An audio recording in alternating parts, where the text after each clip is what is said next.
At the start of B4 then, we are looking at sampling techniques, because this topic is called It's a Green World, and we're looking at how biologists can actually take samples of different populations and actually work out population sizes.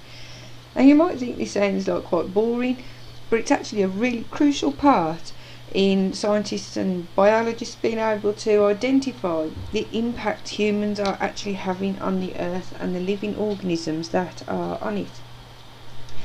So we need to be able to carry out sampling methods in order to get an idea of a population size. So what we need to do is we need to consider, first of all, making sure we take a big enough sample to ensure the results are good and reliable estimates. And the other thing that's really important is we need to make sure that it is a random sample, because the trouble is we tend to be slightly biased, and if we're using things like quadrats, we might end up just placing them where we think looks pretty, and then that doesn't give us a good overall picture. So there are things that scientists need to do. In order to collect the information, they need techniques to collect organisms, count the number of organisms in each species, record where the organisms are found, collect accurate data, collect the data fairly, and collect reliable data. Just a little exam tip here. Useful memory aids for sampling are accuracy using apparatus, reliability needs repeats. Okay. So how can you take a sample then? There are certain pieces of equipment that you can use. There's something called a pooter, which is like a little tub with two straws in it, and on the end of one of the straws there is something called a gauze. And basically you suck through the straw with the gauze on, and that'll suck any insects into the pooter. However, there are issues with that, because a pooter can only collect a small amount of insects, and it doesn't always give you a good overall population size.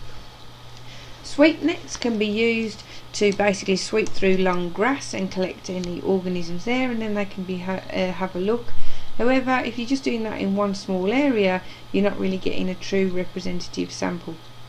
Pitfall traps, where you actually set up a little trap, dig a hole and put a small container in, and then small animals can fall into it. Again, you can use that idea. However, you have to be careful that you are not causing any harm to the animal, and that you actually go back and release them.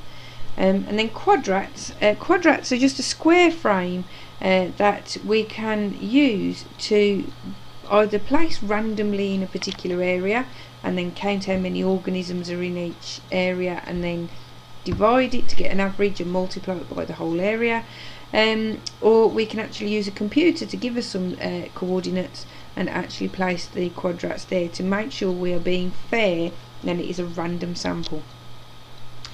If we were looking at calculating animal populations, there's something called the recapture method, or the Lincoln index. And really, this is a good example of this is if you had snails. Let's just say you caught a load of snails in a pitfall trap. What you'd do is you'd count how many you caught the first time, you'd mark the backs on the shells, and then you'd release them.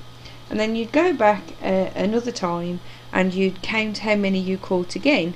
And this time you'd count how many you caught altogether, but you'd also count how many you had marked. And so in order to do this calculation, you need the number in the first sample times the number in the second sample divided by the number in the second sample which were previously marked, so you get a good overall indication. A transect is basically where you just put a big long line across an area, and you take you work out the population along that line, and then you can work it out for a whole percentage coverage or area. Zonation is something described as a gradual change in the distribution of a species across a habitat, and they usually result from something called an abiotic or physical factor changing. So we're looking at carbon dioxide levels or water or something like that.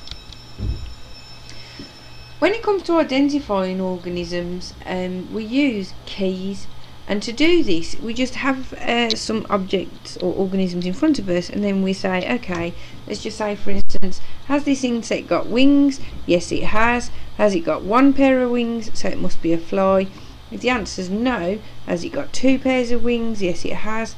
Do the wings cover the body? Don't they cover the body? And so on. And you can see that you can use this to identify different organisms, and is a common way biologists use.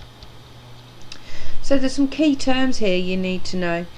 Habitat, the place where a plant or animal lives. Okay, very important. You must learn keywords.